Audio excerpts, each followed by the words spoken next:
Hello everyone. In today's lesson, we are going to discuss one of the very important applications of matrices, and this application is important because if I say from exam point of view, so one question carrying 6 marks, till this time it has been coming. So from CBSE class 12th board exam point of view, this subtopic is very important. Guess what? From matrix chapter, what might be that subtopic which is very important? Can you guess? Let me tell you. It is system of linear equations. It means how to solve a system of linear equations by using matrices. Now, taking you to the system of linear equations, let's see. Consider the system of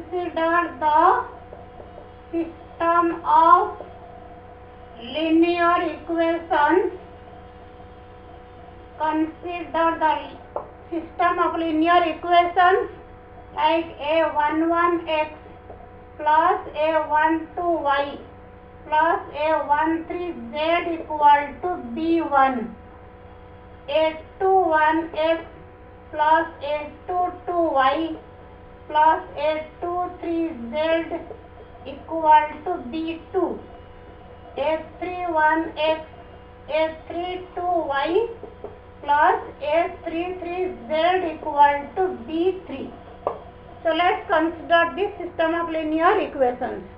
As you are familiar with linear equations in two variables earlier, like ax plus by equal to c, that represents a linear equation in two variables. Here we have considered linear equation in three variables. It means all the equations are in the form of ax plus by plus cz equal to d. Okay, now this above system can be written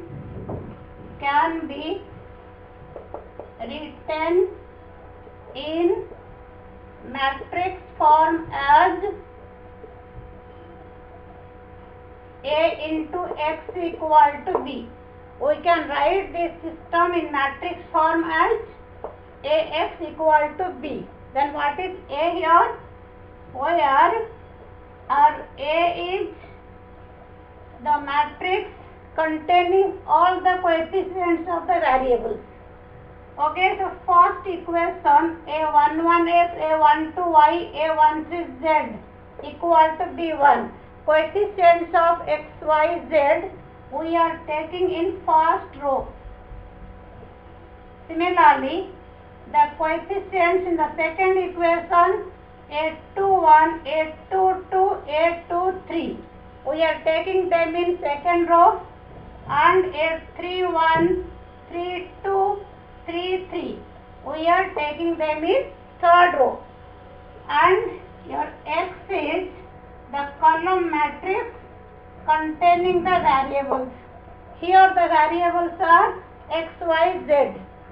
Okay, and what about b1, b2, b3? We take b is another column matrix containing these constants b1, b2, b3. Okay, so if we want to cross check, so let's see. If I take a into x equal to b, it means a into x is what? a11 into x plus a12 into y plus a13 into z. If that is equal to b, means first element is b1. We are getting first equation. Similarly, a21 into x plus a22 into y plus a23 into z equal to second element b2. You are getting second equation. Third one is, you see, a31 into x plus a32 into y plus a33 into z, that is equal to the third element b3, means you are getting third equation. So writing the system like this or writing the system in matrix form like Ax equal to B, it is same thing, right? So let's see how by applying matrices we can solve the system in a very easy and simple way. So now the system of linear equations is Ax equal to B. So depending upon B equal to 0 matrix, yeah, B is a non-zero matrix. We divide the system into two types. Okay, so if B matrix equal to 0 means your B1 0, B2 0, B3 be 0. In that case, the system is called the system Ax equal to B is called homogeneous system of linear equations. Okay, so if you are having B matrix equal to 0, it means in that case it is your Ax equal to 0. So it means it will look like this. The homogeneous system will be basically Ax equal to 0. And second case, if B not equal to 0, it means not all B1, B2, B3 are zeros. In that case, the system Ax equal to B is called non-homogeneous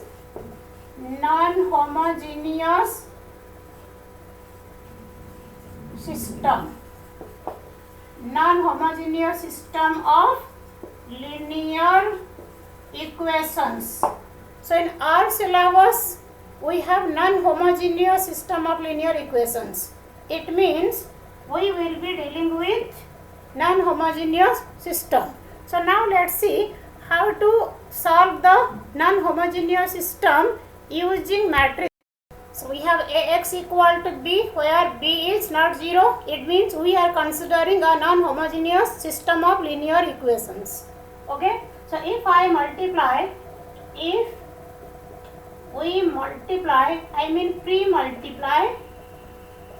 we pre-multiply A inverse, provided it exists, that will discuss, to both the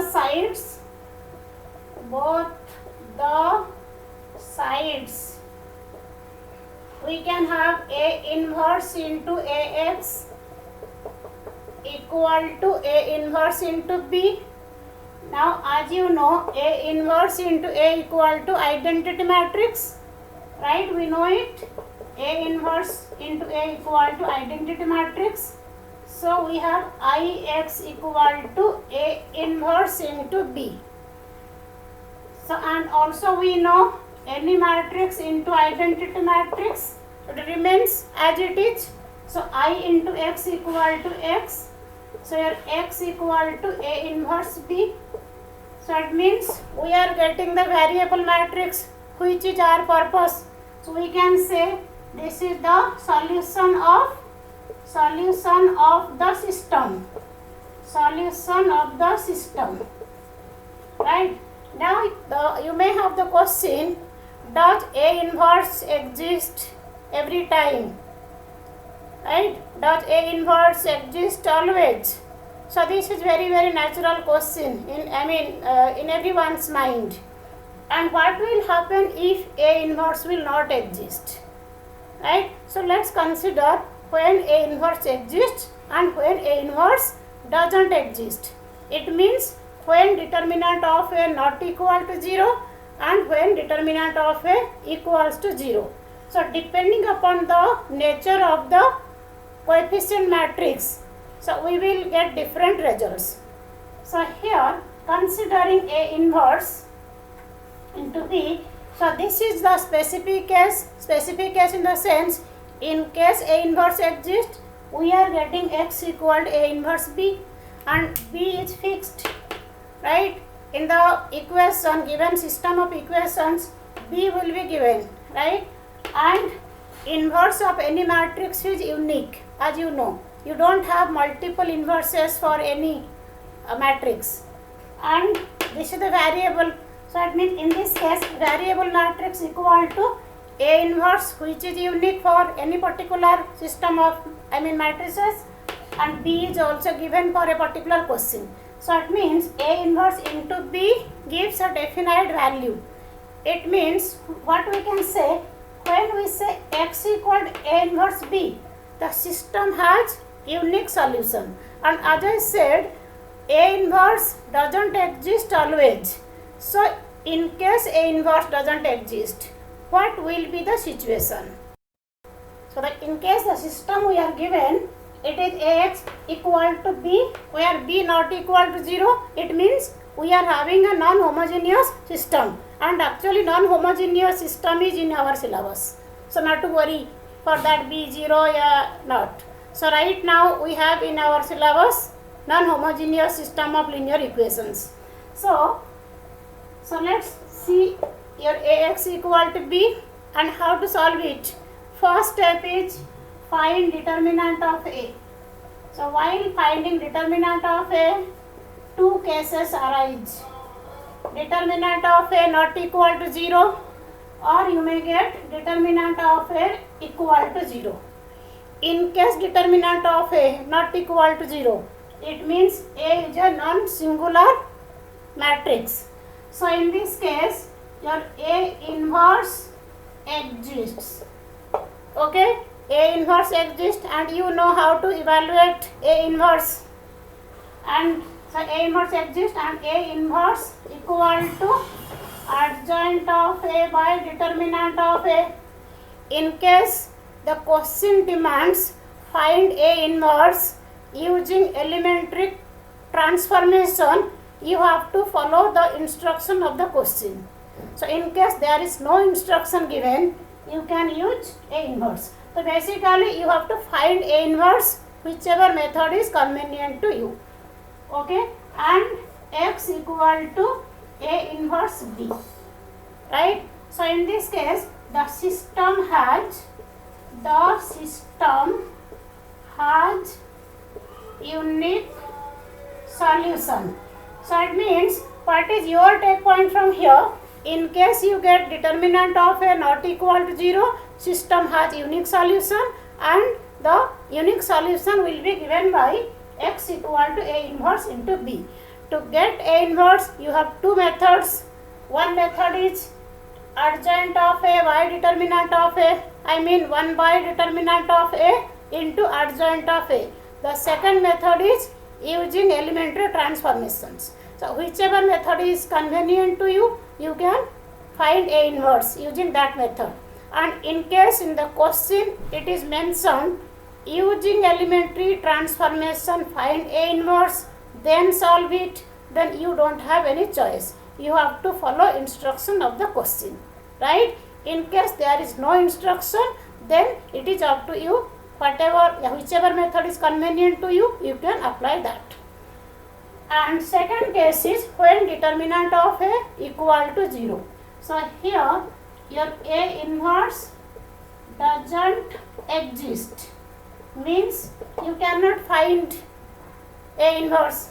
So what you have to do here, find adjoint of A into B. Okay, so you have to get adjoint of A, then you have B. So you take the product of adjoint of A into B. Here you have two cases, adjoint of A into B. It may be a 0 matrix. Adjoint of A into B may not be 0. Right? In case adjoint of A into B is a 0 matrix, so here the system has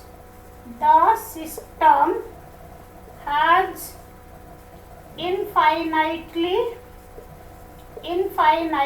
many solutions. Okay, so in case adjoint of A into B is 0 matrix, the system has infinitely many solutions. And in case adjoint of A into B not equal to 0, the system has no solution. So you don't have to find it, right? When there is no solution. And in your syllabus, I want to be very precise, in your syllabus you will be getting the questions, carrying unique solution. Okay, the questions having the system having unique solution, right? So these are the three cases. In one of the cases you are getting unique solution. It means when determinant of A not equal to 0, you can get A inverse, then x equal to A inverse B. And the other case, in case determinant of A equal to 0, you cannot find A inverse, but you have to find adjoint of A into B. If this matrix 0, system has infinitely many solutions. If it is not 0, system has no solution. So depending upon the system has many solutions, yes, system has no solution, yes, system has unique solution. We can divide the system into two types. One type is, it is system is consistent. So system is consistent means system having at least one solution. So let's see, let's write it when the system is consistent and when the system is inconsistent. System inconsistent means the system having no solution, right? System consistent means system having at least one solution.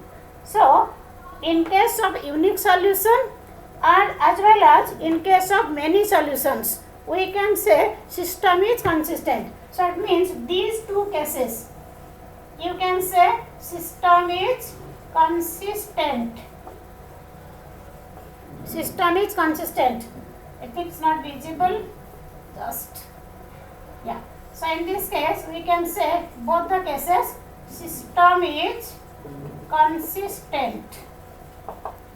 So system of linear equations is consistent if it has at least one solution. And if the system has no solution, we can say system is inconsistent. Okay, so system is consistent or inconsistent depending upon whether it has at least one solution. Yeah, it has no solution, right? So today we have studied what is, how to write the system of linear equations in matrix form and what are the conditions to get the solution of the system of linear equations using matrices, and also regarding system is consistent or system is inconsistent. I am repeating the last thing. Whenever you have the system having at least one solution, we call that system as consistent system. It means in case system has unique solution, yes, system has many solutions. In both the cases, the system will be consistent. Similarly, whenever the system has no solution, we call that system inconsistent. Okay, so in this video maybe we will keep up to this only concept, and in my next video we will come with the questions, so most probably from the exercise 4.6 of NCERT textbook. Okay, so till that time, so let's go through these concepts and let's just revise the concepts to know whether the system is consistent or not, how to solve the equations, and also how to go about the steps of the solutions. Okay, so thank you so much.